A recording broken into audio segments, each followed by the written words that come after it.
বাংলাদেশে আসবেন ভারতের পররাষ্ট্র সচিব। এই সফর থেকে বাংলাদেশ কিভাবে সুবিধা নিতে পারে এই বিষয়গুলো নিয়ে আমরা আলোচনা করব। আমি অ্যাডভোকেট মোহাম্মদ আলী হোসেন, বাংলাদেশের কুমিল্লা আদালতে কর্মরত আছি। ভারতের পররাষ্ট্র সচিব বাংলাদেশে আসবেন এই খবরটি দিয়েছেন বাংলাদেশের কিছু প্রধান সারির দৈনিক, এবং প্রধান সারির দৈনিক এই খবরটি রেফারেন্স হিসেবে নিয়েছেন দ্য হিন্দু, ভারতের একটি অত্যন্ত গুরুত্বপূর্ণ সংবাদপত্র থেকে। এবং সম্ভবত আগামী 10 তারিখে বা এই সময়ের আশেপাশে ওনার সফরটা অনুষ্ঠিত হবে। বাংলাদেশে ডক্টর ইউনূস ক্ষমতায় যাওয়ার পর এটা ভারতের পক্ষ থেকে সবচেয়ে উঁচু মাত্রার সফর। এর আগে জয়শঙ্করের সাথে বাংলাদেশের পররাষ্ট্র উপদেষ্টার কথা হয়েছিল, কিন্তু এইরকম আনুষ্ঠানিক কোনো বৈঠক এটা ছিল না। এই বৈঠকে বাংলাদেশ কি করতে পারে বন্ধুরা? আপনারা জানেন যে ভারতের সংবাদপত্রগুলিতে বাংলাদেশ নিয়ে প্রচুর হইচই চলছে, মিথ্যা প্রপাগান্ডা ছড়ানো হচ্ছে, কিন্তু বাংলাদেশ একটা সুযোগ পেল ভারতকে দেখানোর যে বাংলাদেশে আসলে কি হচ্ছে। গত 15 বছরে কতজন হত্যা, খুন, গুম এইগুলির শিকার হয়েছে। এই খুন, গুম, হত্যাকাণ্ডের যে শিকার হয়েছে এটার এক্সটেন্টিভ রিপোর্টটা দিতে পারে পররাষ্ট্র সচিবকে। এছাড়া যেই পরিবারগুলি এই হত্যাকাণ্ডের শিকার হয়েছে, গুমের শিকার হয়েছে, সেই পরিবারগুলির কাছে নিয়ে যেতে পারে পররাষ্ট্র সচিবকে বাংলাদেশ, বা তাদেরকে পররাষ্ট্র মন্ত্রণালয়ে কল করতে পারে, তাদেরকে দেখাইতে পারে কত টাকা এই বিগত বছরগুলিতে বাংলাদেশ থেকে পাচার হয়েছে, এই পাচার কোথায় হয়েছে, কে করেছে। যে ফাইন্যান্সিয়াল যে ইন্টেলিজেন্সের যে রিপোর্টগুলি এসেছে সরকারের কাছে, সেই রিপোর্টগুলি ভারতের পররাষ্ট্র সচিবকে দেখাইতে পারে। ভারতের সাহায্য কামনা করতে পারে বাংলাদেশ এই টাকাগুলিকে ফিরিয়ে আনতে। বাংলাদেশ কি করতে যাচ্ছে এই বিষয়ে একটা রিপোর্ট দিতে পারে। কেন জুলাই অগাস্ট হত্যাকাণ্ড হলো? এই হত্যাকাণ্ডে কতজন ছাত্র জনতা নিহত হয়েছে, কতজন আহত হয়েছে, প্রয়োজনে যারা আহত তাদেরকে হসপিটালে নিয়ে গিয়ে দেখাইতে পারে, বা আহত পরিবারগুলিকে নিয়ে আসতে পারে পররাষ্ট্র মন্ত্রণালয়ে তাদেরকে দেখানোর জন্য, বা কয়েকজন আহতকে পররাষ্ট্র মন্ত্রণালয়ে নিয়ে আসতে পারে মিটিংয়ের সময় দেখানোর জন্য যে তারা কত বিভীষিকার শিকার। এই গত দীর্ঘ সময়ে ভারত যে একটা ভুল রাজনীতি করে এসেছে, বাংলাদেশের মানুষকে গুরুত্ব না দিয়ে সবগুলো ডিম একটা ঝুড়িতে রেখেছে, এবং এতে করে যে বাংলাদেশের সাথে ভারতের সম্পর্ক প্রতিষ্ঠা হয়নি, বরং একজন দুজন ব্যক্তির সাথে সম্পর্কটি প্রতিষ্ঠিত হয়েছে, যা বাংলাদেশ এবং ভারতের উভয়ের স্বার্থের প্রতিকূল। এই বিষয়টা ভারতকে চোখে আঙ্গুল দিয়ে দেখাইতে হবে।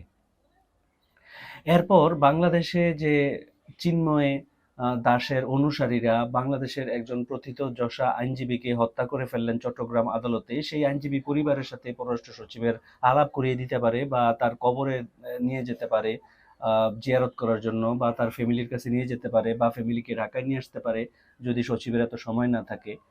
আসলে বাংলাদেশে যে হিন্দুদের উপর আক্রমণ করা হচ্ছে বলা হচ্ছে, আসলে যে আক্রমণ করা হচ্ছে না, এবং মিথ্যা একটা আন্দোলন করে হিন্দু জনতাকে উস্কে দিয়ে এই যে চিন্ময় দাস গ্রেফতার হলেন, কেন গ্রেফতার হলেন সেই বিষয়ে আইনগত পদক্ষেপ কি নেওয়া হয়েছে, বা এই যে চিন্ময় দাসের মানে গ্রেফতারের প্রতিবাদে যেই আন্দোলনটা হলো, এই আন্দোলনের মধ্য দিয়ে যে আইনজীবীকে হত্যা করা হলো, এই বিষয়টাও তুলে ধরতে পারে বাংলাদেশ। এছাড়াও বাংলাদেশের যে অভিন্ন স্বার্থগুলি আছে, বাংলাদেশ ভারতের কাছ থেকে পানি ইস্যুতে বা বিভিন্ন ইস্যুতে যা যা পাওনা আছে, যা যা চায় সেটা বলতে পারে।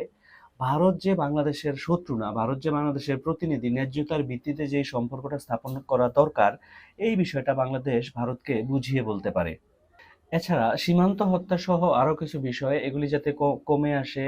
ভারতের মানে বিএসএফ দ্বারা যে সীমান্তে বাংলাদেশের হিন্দু মুসলমান সবাই হত্যাকাণ্ডের শিকার হচ্ছেন, এই রিপোর্টগুলি তুলে ধরতে পারে। বাংলাদেশের মধ্য দিয়ে তো ভারত, আপনারা জানেন যে একটা সাবমেরিন কেবল নিতে চাচ্ছে ট্রানজিট হিসাবে। তো বাংলাদেশ বলতে পারে যে আপনি সাবমেরিন কেবল নিতে পারেন, কিন্তু আমরা যে নেপাল বা বিভিন্ন দেশ থেকে একটা বিদ্যুৎ দিতে চাচ্ছি, সেই সুযোগ সুবিধা আপনি দেন। বা বাংলাদেশ সরকার যে একটা ন্যাশনাল ইলেকট্রিসিটি গ্রিড লাইন মানে ইন্টারন্যাশনাল ইলেকট্রিসিটি গ্রিড লাইন তৈরি করতে চায়, সেই বিষয়ে ভারতের সহযোগিতা চাইতে পারে বাংলাদেশ, বা একটা এশিয়ান হাইওয়ে যে করতে যাচ্ছে সেই সহযোগিতা চাইতে পারে। এছাড়া সার্কের যে পুনরুজ্জীবন করা দরকার সেই সহযোগিতা চাইতে পারে, এবং ভারতের মিডিয়া যে অত্যন্ত বেশি মিথ্যা প্রপাগান্ডা ছড়াচ্ছে সেগুলির বিষয়ে ব্যবস্থা নিতে বাংলাদেশ সরকার বলতে পারে।